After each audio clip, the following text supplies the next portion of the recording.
CTET है उसमें भी नहीं है, नेट में भी नहीं है, सेट में भी नहीं है। लेकिन यहाँ पात्रता में नेगेटिव की गई है और 5वां ऑप्शन भी कर दिया गया। कर दिया भाई, क्या करें अब? क्योंकि अब अगर रोड़ो मचा होगा तो दिन कौन बच्चा पढ़ाई कर लो, ठीक रहेगा। क्योंकि अब रोड़े में शामिल होना है तो चलो हो जाओ, हम भी कर आपके साथ हो जाएंगे। लेकिन वही बात है, नेगेटिव है तो फिर सबके लिए है, और सिलेक्शन उसी का होना है जो पढ़ेगा, बस बात एक ही है। अब अगर आप पढ़ रहे हो तो ठीक है, नहीं पढ़ रहे हो तो फिर रोड़ा मचाते रहो। नेगेटिव क्या, जो नहीं पढ़ रहा है वो तो कुछ भी कर दो, फिर उसका होना तो है नहीं। एक बार पास हो जाओ कि आगे मेन में रह जाएगा। अब कुछ भर्तियों की घोषणाएं की है, घोषणाएं नहीं है ये, सीटी के अंदर जोड़ी गई है। हम ये देखेंगे कि इनमें कौन कौन सी भर्तियां आने की संभावना है। समय बहुत कम बचा है, कुछ बातें जो बता देता हूँ। सीटी 1 वर्ष के लिए मान्य रहेगा।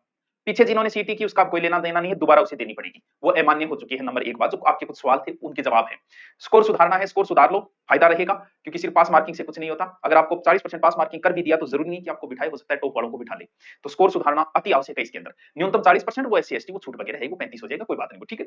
योग्यता स्नातक है सर, फाइनल ईयर वाला, बिल्कुल फाइनल ईयर वाला दे सकता है। ये कुछ बातें जो आपने हर जगह सुन ली है, इसलिए दोबारा मैं भी सुना देता हूँ। वही बात है कि वो शुरुआत जो करनी पड़ती है, बाकी आपने सुन रखी है सारी चीजें। उम्र 18 वर्ष, लेकिन 2025 कई बार कमेंट आता है सर मैं 17.5 को बस होंगे, 17.5, अरे भरते भाई, छूट निम्नतम में कभी नहीं होगी, अधिकतम में छूट होती है हमेशा। लेकिन इसकी बताइए 1 जनवरी 2025 को होनी चाहिए 18 वर्ष, तो 17.5 से ऊपर वाला वो भर सकता है आराम। फॉर्म कब से? 9 से फॉर्म शुरू, 1 महीने तक रहेगा, इंतजार नहीं करना है, भर देना है। परीक्षा के दिन बचे नहीं है, 25 से लेके 28 के बीच में परीक्षा होगी, नेक्स्ट 9वें महीने के अंदर, ठीक है। 8वें साल 9वें महीने में विकास हो जाओ। Negative marking 1/3। अब बात यह है कि सीटी के अंदर ज्यादा पोर्शन कौन सा है सर, किस प्रकार पढ़े? क्योंकि आपके ग्रेजुएशन लेवल में, ग्रेजुएशन में आपके इंडिया का जीके भी आएगा, इंडिया की हिस्ट्री भी आएगी, इंडिया की ज्योग्राफी भी आएगी, और कुछ पॉलिटिकल का पोर्शन भी है। समस्या वहां ज्यादा आएगी। अब देखो कौन कौन सा, थोड़ा सा हम चर्चा करें कि इसमें, क्योंकि कई बार क्या होता है हम पढ़ना शुरू कर देते हैं पूरा, लेकिन पूरा पढ़ने की जरूरत को नहीं। देखो पहले तो इन पे चर्चा करते हैं। ये भर्तियां जोड़ी गई है, आएगी नहीं, जरूरी नहीं है कि ये सारी भर्तियां, ये तो पहले पिछली बार भी थी, ठीक है, एक दो नई और जोड़ दी होगी। भर्ती आने की कौन कौन सी संभावनाएं हैं कि इनमें चांसेस रहेंगे, आ सकती है? देखो एक तो आपके इसमें सबसे ज्यादा जो चांसेस है, चांसेस क्या आएगी? पटवारी, पटवारी भर्ती इसी 1 साल के अंदर आएगी। ग्राम सेवक भर्ती के पूरे चांसेस है कि आएगी। महिला पर्यवेक्षक अभी होगी तो मुझे नहीं लगता कि अब आगे अब आएगी। और हो सकता है कि लेखाकार वगैरह की नॉर्मल भर्ती आ जाएगी। और उप जेलर की पिछली बार भी थी, इस बार थी, पता नहीं आएगी, लेकिन ये 2 भर्तियां तो पक्की ही है जो आएगी, और यही 2 बड़ी भर्तियां हैं सीटी के अंदर।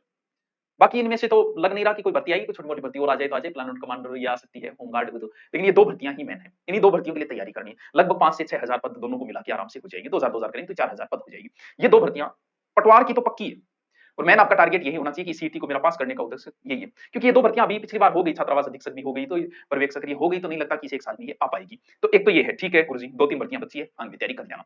अब बात आई सिलेबस की। ये चीज सबको पता है, 150 300 सबको पता है, पहले से वीडियो बनते आ रही है, और ये स्पष्ट लिख दिया गया है, नेगेटिव मार्किंग 1/3 होगी, ठीक है, दिल को थाम के बैठिए।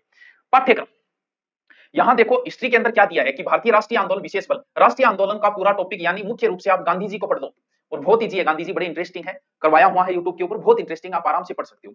फिर इसमें लिखा भारतीय इतिहास जैसे 19वीं 20वीं शताब्दी के सामाजिक और धार्मिक सुधार, ये टॉपिक बहुत इंटरेस्टिंग टॉपिक है इसमें, जिसमें आपको राजा राम मोहन राय, दयानंद सरस्वती वगैरह ये पढ़ने होते हैं, विवेकानंद जी, और नॉर्मली समाज सुधारक जो है। बहुत ईजी टॉपिक है, आपने नहीं पढ़ा अलग चीज है, मैं कोशिश करूंगा कि इस 1 महीने के अंदर इस टॉपिक को मैं करवा दूं, आराम से करवा 3 या 4 वीडियो में कंप्लीट हो जाता है, वो छोटा सा वीडियो है इसके। भारतीय स्वतंत्रता वही चीजें हैं, वापस गांधी जी पूछ लिया, यानी मेन गांधी जी है। 1857 की क्रांति में राजस्थान का योगदान तो अलग से पढ़ना ही है आपको। राजस्थान की जनजाति, अब जनजाति टॉपिक बहुत छोटा सा, ओनली भील और मीणा 2 ही टॉपिक है, बाकी जनजातियों की कोई बातें नहीं है। जनजाति आंदोलन ध्यान रहे, आंदोलन में भीलों के आंदोलन और मीणाओं के आंदोलन, बस छोटा सा टॉपिक है, और 1 नंबर पक्का आएगा। और तो गुरुजी आज ही क्या करना, 1.5 पेज को मैटर है। फिर किसान आंदोलन, राजनीतिक जनजागरण, प्रजामंडल, प्रजामंडल के साथ ही राजनीतिक जनजागरण आ जाता है, बहुत छोटा पोर्शन है हिस्ट्री का ये राजस्थान की हिस्ट्री का है। इंडिया हिस्ट्री में देखो, राष्ट्रीय एकीकरण यानी भारत को एकीकरण, राज्यों पुनर्गठन ये इसी से संबंधित हो जाता है, नेहरू युग के साथ निर्माण, विज्ञान, तकनीकी और विकास। इंडिया हिस्ट्री में बस इतना ही, ना कि सिंधु वैदिक वगैरह और कुछ नहीं, सिर्फ राष्ट्रीय आंदोलन, या तो नोट्स वो पढ़ लो या राष्ट्रीय आंदोलन करवाए वो पढ़ लो, इसमें कोई ज्यादा माथापच्ची वाली बात नहीं है, ठीक है। अब आओ राजस्थान, राजस्थान देखो यहाँ देखे 100 की पढ़ना, एक बार हम इसकी चर्चा नहीं करते, क्यों? क्योंकि ये तो सब पढ़ ही रहे हो, हमेशा से पढ़ते आ रहे हो। हमें पढ़ना कौन सा है, मेन ध्यान देना है फिर भारत। अब प्रश्न तो इससे भी आएगा, कवर भी करना पड़ेगा। अब एक चीज देखो, भारत की भूगोल मैंने पूरी करवा रखी है, लेकिन कुछ टॉपिक नहीं करवाए गए, वो देखो। अब आपको फसलें हैं तो इसने दिए कि गेहूं, चावल, कपास, गन्ना, चाय, कॉफी, 1 2 3 4 5 6, तो आप सिर्फ ये 6 ही पढ़ना, एक बार ज्ञान नहीं बढ़ाना है, दिन नहीं बचे हैं, ओनली ये 6। अब आप देखो खनिज कौन सा, लोहे, मैग्नीज, बॉक्साइट, अब्रक, 3 या 4 ही दिए। संसाधन बहुत छोटा टॉपिक है, उद्योग बहुत छोटा टॉपिक है, मुझे पता नहीं था वरना साथ में करवा देता मैं राजस्थान वाले के, ये बहुत छोटे छोटे टॉपिक है, ये सीधा सीधा, और राजस्थान की तरह नहीं पढ़ना है, मेन झीलें और उनका नाम, ये बस एक बड़ा टॉपिक ये है।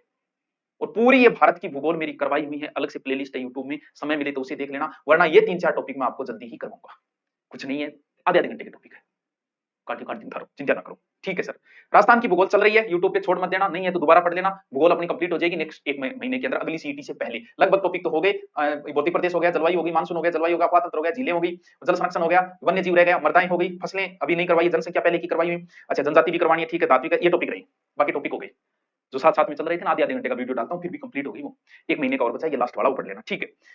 ये लो पॉलिटिकल, पॉलिटिकल पूरी है, पॉलिटिकल अच्छे से पढ़ लेना, 10 से 12 क्वेश्चन आएंगे। सर इनकी कोई प्रैक्टिस? तो वैसे तो गुरु नोट्स पर पीछे के जो पेपर 10 पेपर हो गए सीईटी के, 6 तो हुए थे पहले के और 4 हुए थे ग्रेजुएशन लेवल वाले। वो दिन तो 4 हो गए, पेपर 4 हो गए, 6 4 10 पेपर हो गए, वही एक बार ये सीईटी। वो 10 पेपर सहित 20 पेपर अन्य करके और गुरु नोट्स पे आपको अलग से मिल जाएगा। टेस्ट सीरीज अगर आप ज्वाइन करना चाहो तो कर सकते हो, वो अलग से बता देंगे, ठीक है, करना चाहो तो कर सकते हो।